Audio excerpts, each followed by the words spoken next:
성공하면 기분이 좋잖아요. 아무런 꿈도 없던 시절 어느 날 갑자기 성공을 꿈꾸고 다시 20년이 지나고 나서야 깨달을 수 있었던 성실함을 즐길 수 있는 감각을 그 소녀는 이미 11살에 깨달았기 때문입니다. 평범한 나를 비범해지도록 만들기 위해 우리가 가장 먼저 해야만 하는 것은 성실함을 즐길 수 있도록 나를 만드는 것입니다. 성실함이라 함은 그저 단순한 부지런함만을 지칭하지 않고 그 부지런함을 뛰어넘어 정성과 참됨이 있음을 말하는 것이고, 성실에서의 성이 순수하고 참된 마음으로 그 정성과 진심이 깃들여져 있는가를 말하고 있다고 한다면 실은 거기에 얼마나 알찬 노력들이 기울여져 있는가를 말하고 있는 것입니다. 20년 전의 성실은, 최소한 제가 성실을 꿈꿨던 당시의 성실은 그저 열심히 시간 이상으로 바삐 사는 것을 말하는 것이었고, 남들에게 뒤처지지 않기 위해, 남들보다 앞서기 위해 사는 오직 단 그 두 가지 이유 때문에 열심히 살며 그것이 성공의 기준이요 성실함의 원칙이라 믿고 살았던 것입니다. 20년이 흘러 지금의 시대가 요구하는 성실함의 의미는 성실함을 즐길 수 있는 단계에 이르렀을 때 우리가 가장 경쟁력 있게 성공에 다다를 수 있다라고 말하고 있고, 실제 제가 수십 년간 그 수많은 시행착오를 통해 제가 직접 목격하고 실제 실천해오며 깨닫게 된 그것은, 성실함으로 즐길 수 있어 얻게 된 성과가 가장 경쟁력 있고 가장 효율적인 것임을 실제 체감하며, 그런 성공의 가장 기본적인 조건들이 충족이 되었을 때 나의 성공 역시도 더욱더 빠르고 안정되게 성장이 가능하다는 것을 확신할 수 있었습니다. 노력의 과정을 즐긴다, 어떻게 하면 그렇게 할 수 있을까라는 질문에 맞닥뜨리게 되면 그 답을 얻기 위해 우리가 가장 먼저 해야만 하는 그것은 내가 할 수 있는 일에 철저하게 프로가 될 수 있도록 파고 또 파는 것이 우선 되어져야만 가능한 것입니다. 다른 사람들이 따라올 수 없을 정도로 내가 하는 일에 정통하고 프로가 되면 내 눈빛은 그에 따라 날카롭게 변하게 되고, 이미 남다른 자신감으로 무장하게 된 상태에서 얻게 된 그 탁월한 실력들은 내가 프로의 경지에 이르기도 전에 나를 그 모든 과정에서 즐길 수 있는 힘을 얻게 만들고, 드리는 노력에도 참된 성실함으로 무장이 될 수 있도록 만들어 주는 것입니다. 물론 그 수준에 이를 때까지 견디고 버텨내야만 하는 고통의 과정들은 필수적입니다. 하지만 또 다른 측면에서 바라본다면 그 과정을 견뎌내는 것 자체가 나를 성공으로 견인할 수 있는 최고의 경쟁력이 된다는 것을 우리가 확신할 수 있다고 한다면, 그 확신 하나만으로도 우리는 과정을 즐길 수 있는 마음의 힘이 생기고, 제 아무리 힘든 과정이라 할지라도 오늘도 정진하고 또한 발전하며 또 다른 성공의 기회를 찾기 위해 기꺼이 나설 수 있게 되는 것입니다. 독일에서 독일 철학을 가르치고 있는 한병철 교수는 그 정당성과 아픔에 대해 이렇게 정의했습니다. 고통 없이 진실은 절대 나오지 않는다.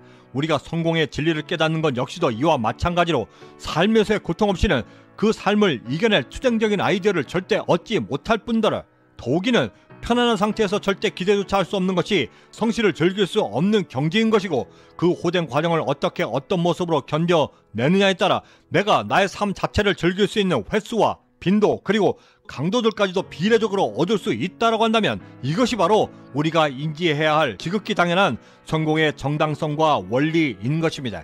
프랑스에서 열린 익스트림 세계 액션 스포츠 대회에서 어그레시브 인라인 여자 주니어 부문에 세계 1위를 차지한 당시 11살이었던 장서아에게 세계 1등으로 시합을 마쳤는데도 왜 오늘도 연습하러 가느냐고 물었고, 이에 대해 장서아는 이렇게 답변했습니다. 더 잘하고 싶어서요.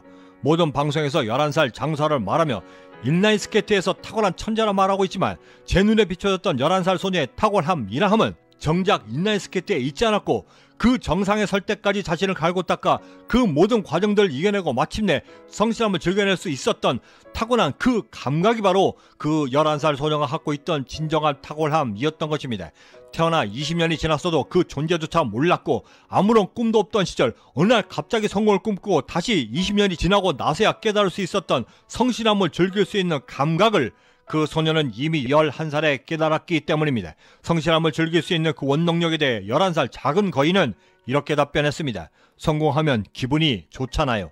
그 기분 좋음이 어떤 것인 줄 알았기에 팔이 부러져 무서워도 견뎌낼 수 있었던 것이고, 부모님이 말려도 들킬까봐 까치발로 문을 몰래 열고 나가 연습장으로 향할 수 있었던 것이며, 폐장하는 일요일 인지조차 모른 채 연습장을 향했다가 그토록 하고 싶은 연습을 하지 못해 그 앞에서 펑펑 울기까지 했던 것입니다. 성실함을 즐길 수 있는 경지는 단지 깨닫는 시간의 차이가 있을 뿐이지, 얻고자 하는 열정과 열망만 있다라고 한다면 반드시 얻게 되는 성공의 경지이고, 자신의 일에 프로가 되겠다라고 하는 결심과 그에 상응하는 노력들이 보장된다라고 했을 때는 바로 그 순간에 우리를 이끌어 아주 특별한 능력으로 평범했던 우리를 비범하게 만들어주는 기회를 제공해 주는 것입니다. 바로 그런 이유로 오늘도 우리가 그 경지를 위해, 그 진리를 깨닫기 위해 더욱더 깊이 나의 하루를 파고 또 파는 것입니다. 나를 비범하게 만드는 두 번째 방법은 지극히 단순해지는 것입니다. 성공을 향해 가며 수도 없이 많은 일들이 우리 주변에 일어나고 좋든 싫든 그 모든 것들은 내가 실패할 수밖에 없는 이유, 주저할 수밖에 없는 핑계거리들을 만들어 우리를 계속해서 머뭇거리게 만들고, 이때 우리의 매우 단순한 생각은 그 모든 불리한 생각들과 상황들조차 매우 하찮게 여길 수 있도록 만들어 주면 물론이고, 몰입이 가능하게 하여 극복해야 한다는 말조차 필요가 없을 만큼 집중도를 발휘할 수 있게 되고, 그것이 바로 세상이 말하는 성공할 수 있는 자질이며 우리가 반드시 쌓아 올려야만 하는 성공 능력이 되는 것입니다. 어느 분야나 마찬가지겠지만 하나에 정통하게 되면 다른 것을 정복해내는 것은 무척이나 쉬워집니다. 영어를 한번 마스터한 사람이 일본어나 중국어를 매우 빠르게 습득할 수 있는 것은 한 가지 언어를 습득해가는 과정에서 자신만의 노하우를 깨닫게 되고,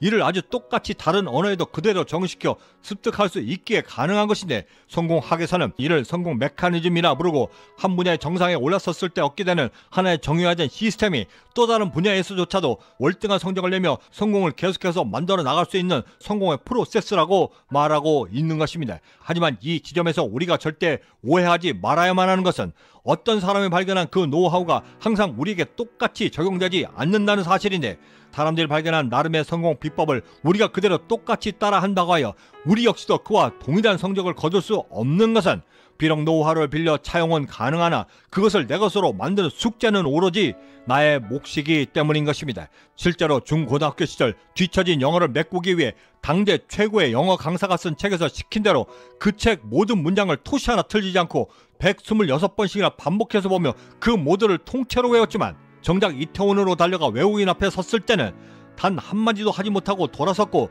수십 년이 지나 캐나다에서 꿈을 이루기 위해, 그리고 살아남기 위해 해야 했던 그 영어 공부에서 제 스스로가 발견했던 그 노하우가 저의 실제 영어를 완성해 주는 것을 보고, 직접 깨닫지 못하는 노하우가 어떻게 실제로 적용되는가를 체감하며 내가 만든 직접 노하우에 대한 믿음을 확신할 수 있었습니다.